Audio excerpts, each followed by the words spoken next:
এখন টাইম 3:30 বাজে। এখান থেকে বেরিয়ে যাচ্ছি সোনমার্গ থেকে। এতক্ষণ গাড়িতে বসেছিলাম। রাস্তার সাইডে এই জায়গাগুলো হালকা বরফ আছে, উপরে বরফ আছে। হাজিবাজ গ্লেসিয়ার পয়েন্ট আপনারা যদি যান পুরোপুরি বরফ পাবেন। 0 পয়েন্ট বন্ধ, জজিলা পাস 0 পয়েন্ট এখন বন্ধ হয়ে গেছে। এই দিকটায় কিন্তু বরফ নেই, কারণ এই দিকটায় রোদ পড়ে প্রচণ্ড, যার জন্য এই দিকটায় বরফ নেই। আর এই পাহাড়টায় খুবই হালকা বরফ আছে। অ্যাকচুয়ালি হাজিবাজ গ্লেসিয়ারের দিকেই কিন্তু বরফটা আছে, আর এইখানে কিছু হালকা হালকা বরফ আছে। এই হচ্ছে সোনমার্গের আজকের সিচুয়েশন। তো আপনারা আসলে এই সময় হাজিবাজ গ্লেসিয়ার পয়েন্টে যাবেন, বরফ ভরপুর পাবেন।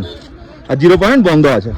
এখন আমরা এখান থেকে বেরিয়ে যাচ্ছি। বেরিয়ে কিছু খাওয়া দাওয়া করবে সৌমেনদা, তারপরে মামার ওখানে একটু দাঁড়াবো, তারপরে আবার বাড়ির দিকে রওনা দেবো। তো আপনারা যদি প্ল্যানিং করে থাকেন তাহলে অবশ্যই কল করুন, আর যদি প্ল্যানিং না করে থাকেন তাহলে প্ল্যানিং করুন, কারণ উইন্টার কাশ্মীর কিন্তু দেখতে অসম্ভব সুন্দর লাগে। সেটা আরো ভালোভাবে আমি দেখাবো।